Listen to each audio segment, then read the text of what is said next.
Hello, welcome back to the channel. Today we're going to talk about measure twice, cut once, and why that's important in design and in particular web design. And the analogy I always used to use, which has changed over the past few years, is that you would never build a house without a blueprint, and you would never change those plans, or you would try to avoid changing those plans 90% into the project. So why do so many designers, especially when they're starting out in their career, jump in feet first and start working on the creative without taking a step back and looking at the core content first? And measure twice, cut once was our first design principle that we created at Pixel Haze Academy. I wanted a way of taking very dry concepts like the original or the many principles of design that you find. Sorry, my brain's a bit foggy. It's still a little bit early in the morning at the moment, so you've got to wait for me to catch up a little bit. So you have these concepts that many designers will learn in university if they go down the mainstream academic route into the design industry. But then if you're coming in off freelancing or doing the odd job to start with, and then you get the bug for design, great for you if that's you, you may not have learned the core principles of design. So we wanted a more playful route that when we host local high school students at our studio, we can teach them those concepts whether they're looking to go into the tech or creative route.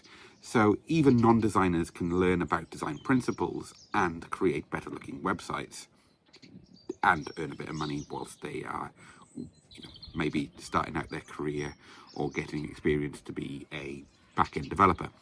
So I wanted to make sure the measure twice, cut once, which is an old British idiom, I think. So it's quite simple. You measure a length of timber once, then you measure it again, so you're double sure that you haven't made a mistake before you cut it.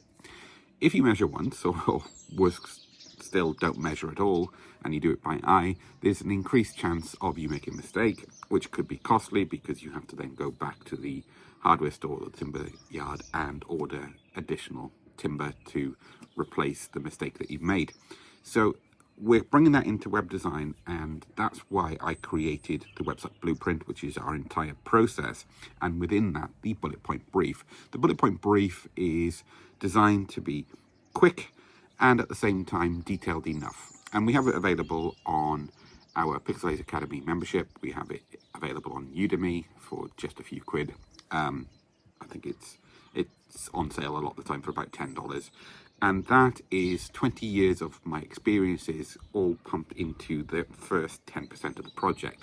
But if we get that first 10% of a project right, it means the rest, the 90%, will be that much quicker.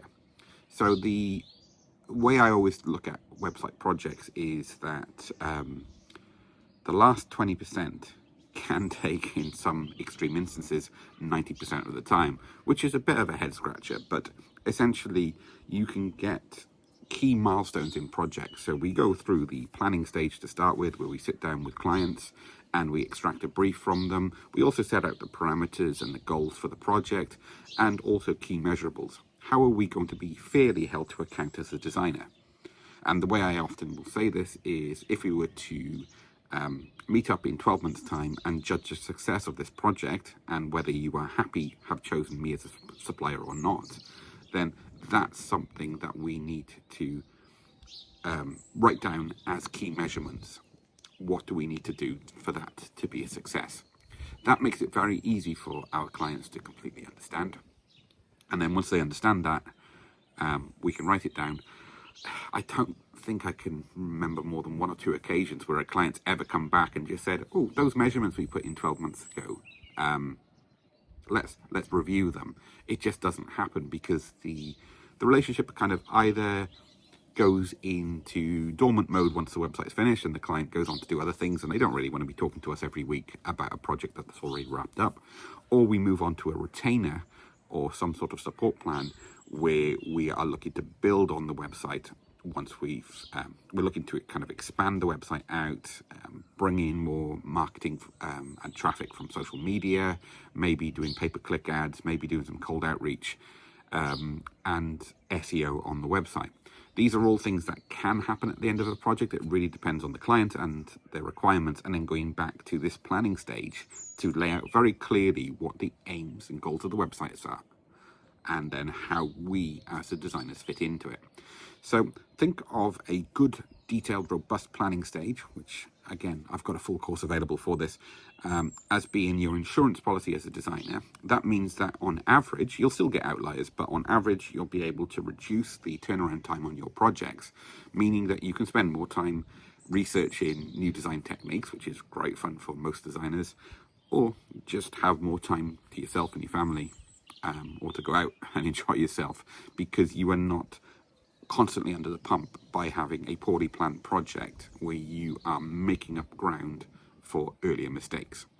So go in with a mindset that the first 20% of a project has 90% of the significance. We want to make sure that mistakes are made in that stage before we start designing, even though we can, with website builders, change significant things later on in the project.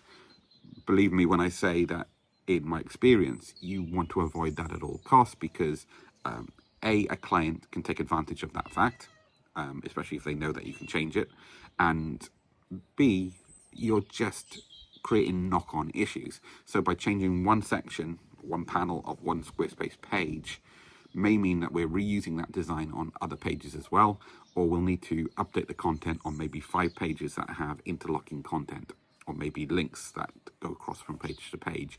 So by just mapping everything out, we want a good sitemap for our website so we understand how the pages link together. We want to make sure that we've got a really good 1 to 2 side of A4 sheet of paper, and I'd recommend using Otter AI to record a discussion with your client. Just put your phone on the table and press the record button, and that will work.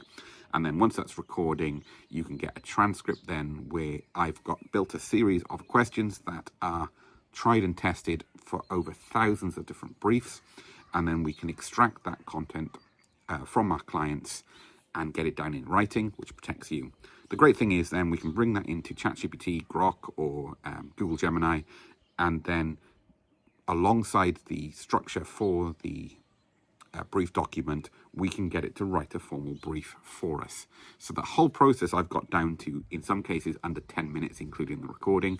But if I want to spend more time with the client and go into more detail in that briefing process, the recording can be up to 30 minutes, but it still takes 5 minutes to get that converted into a formal brief. You'll see your client's jaw drop when they see just how efficient you are. It sets everything on the right footing. They can then review the document and make sure that they're comfortable before moving ahead, and it no longer needs to take a couple of hours each time. So measure twice, cut once, get that brief nailed down. Make sure you can use technology if you know how to, and if you don't, then give me a shout and I can help you. Otherwise, I'll catch you next time. Cheers.